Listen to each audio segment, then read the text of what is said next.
What's up, everybody, and welcome to the Game On Improve Your Health podcast. Today's episode journey is being guided by none other than your host, Austin J, or hallucinodream, if you know him from the gaming community. And today's topic is a follow-up and question and answer on last week's episode, which was on positivity. Thank you for tuning in and listening, and enjoy this episode. That little pop at the end made that introduction. What's up, everybody? Thank you for those who are returning. Thank you for those who may be just tuning in for the first time in this podcast. Today we're talking about positivity again. If you haven't yet, go ahead and listen to last week's episode. Cover positivity, positive mindset, some things that can be done, the benefits of it.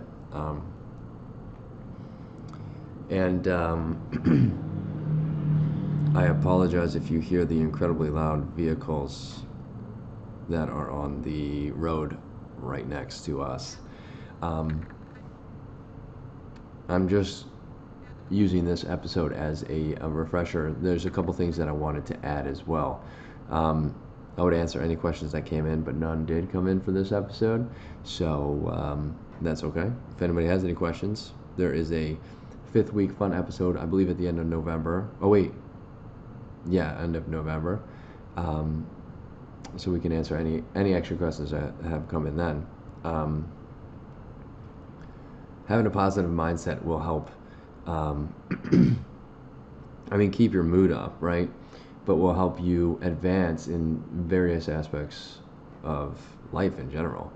If you think, how the mind works is if you think you can't do something, if you think you cannot do something, you're more than likely not going to be able to do it efficiently or the best that you can. If you think you can do something and you keep that positive mindset, you are going to do a little bit better at that activity. You will be able to succeed, right? That's that's simply put, in very, very simple terms, that's how the mind works. And there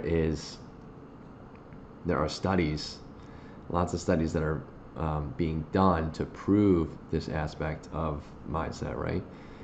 What are a couple of things you can do to help create a positive mindset overall? I'm not sure that I went over these exact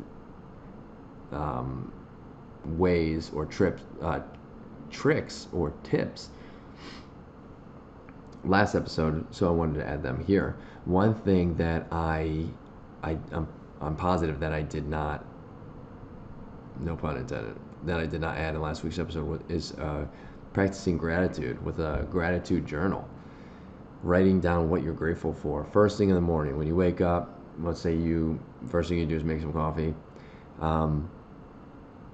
Write down something that you're grateful for. Work your way up, do that every single day. Work your way up to 2 things, then do 3 things over the span of however many months, right? So I would start and write down one thing that I'm grateful for. I'm grateful for the health of my family.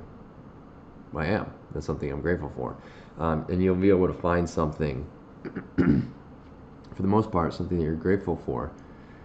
And that's, especially when you first wake up, now you are setting yourself up for a positive mindset the rest of the day, because now you're instantly jumping right into positivity. Gratitude is being researched and is studied, and it really does help overall mood. It is a new method being taught for health and wellness, longevity, because what it does is helps to keep your cortisol levels down, your stress levels down, which I have an episode out on cortisol stress.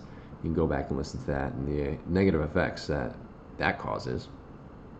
But it helps you to kickstart the day basically with a positive outlook. We're gonna piggyback off of that. Do not watch the news. Just don't even watch the news.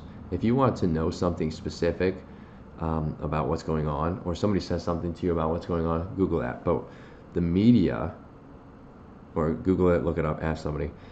The media generally, news, whatever it may be, generally plays off of almost every single negative thing that can happen.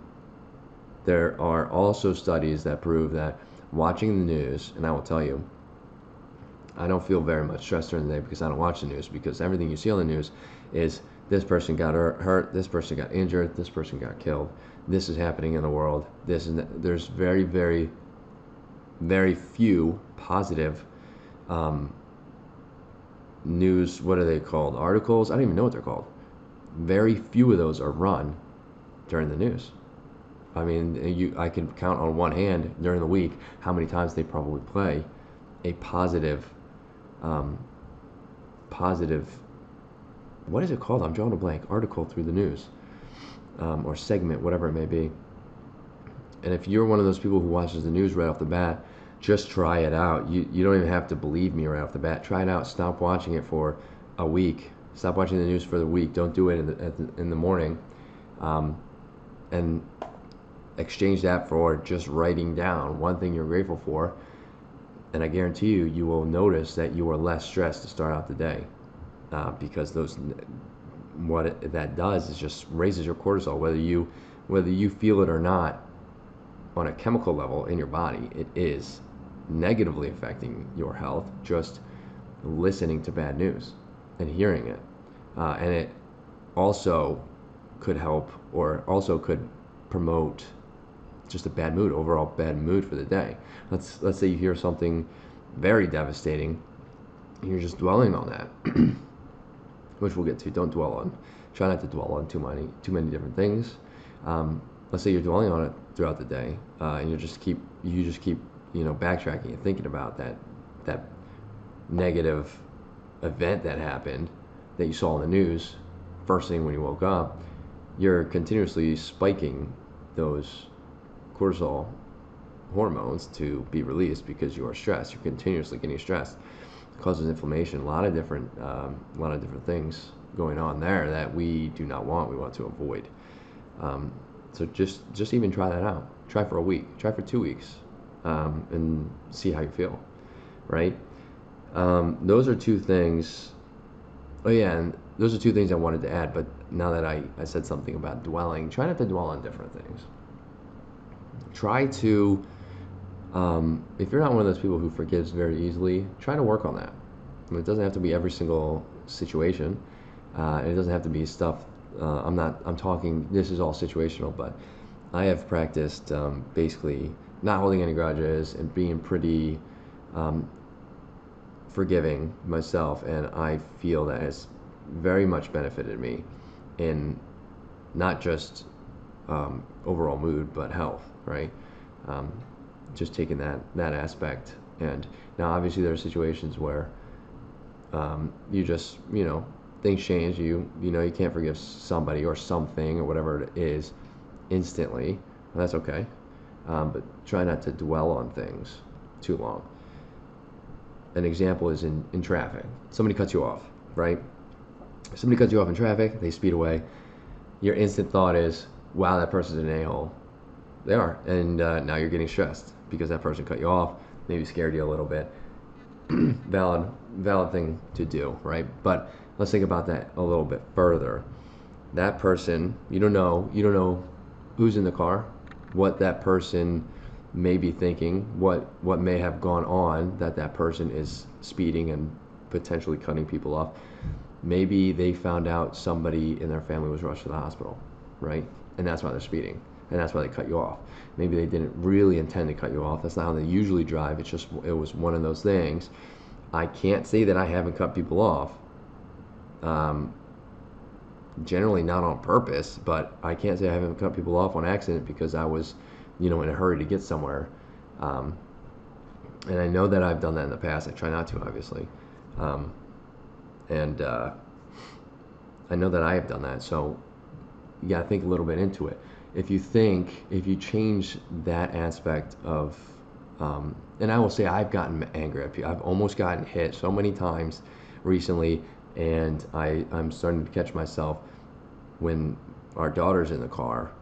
It gets me even a little more stressed out and irritated, and I'm catching myself. I'm trying to not hold the irritation because she can see that, right? And also it's not good because she's able to see that, so she's going to get stressed. But it's not good for me to get stressed, right? So try to think positively or just in a different direction. It doesn't even have to be positive. Maybe that person had something serious going on that, because you don't know. Maybe they had somebody in the car that you didn't know that was, you know, just about to give birth, right? Maybe they're rushing to the hospital. You just don't know what is going on, right? There's just there's a couple of simple tricks, and try not to dwell on it, especially in regards to traffic. That's a very little kind of example there, but traffic, especially in regards to the way people drive nowadays, kind of a very prominent one that happens very often, I feel like, because people need to get from point A to point B fairly often, so the chances of you running into somebody cutting you off probably increases as the day progresses, the more you drive. So trying to change the way you're looking at a situation to reduce the negative aspect of it is going to help keep that positive mindset overall, help with your mood, your overall mood, and the benefits that come with it, which include overall health and wellness, longevity, keeping your hormones balanced and everything of the sort. So I just wanted to go over those two tidbit of tips and tricks. Those are things that I do and things that I work on. And if anybody has any questions, if anybody has any tips themselves, I would love to add those to one of the Fun Week episodes. If anybody has any questions, by all means, feel free to ask. I would love to answer those as well. And, going to end this episode here. I'm not going to drag this out too much. So thank you for those who have returned to listen to this episode. Thank you for those who may be first time tuning in. If you're watching on YouTube, all the links are on the left. You can follow us, give us a like, comment, let us know what you think. If you're listening on the podcast platform, as well as on YouTube, all the links are in the description. And I hope to see everybody in next week's episode. Thank you.